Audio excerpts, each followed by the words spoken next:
Sigang dagat. Hindi,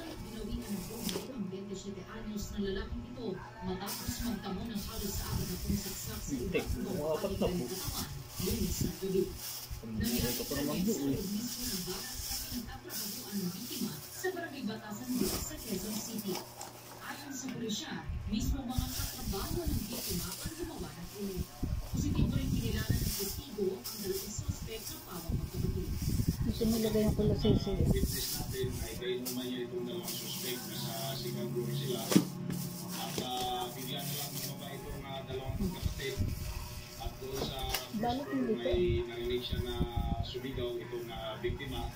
Kulasisi. Tulong dahil siya ay pagsasaksak. At agad naman siyang bumaba at doon nakita niya yung dalawang suspect na walang habas na sinaksak itong biktima. Nadakot sa pursuit operation ng Batasan Police ang 47 anyos na lalaking suspect na bakas pa ang dugo sa kanyang paa. May isa pa yata. Sa CCTV sa lugar na naglalakad ng Lupo na pala yun. Tubig may tubig pa ba dito?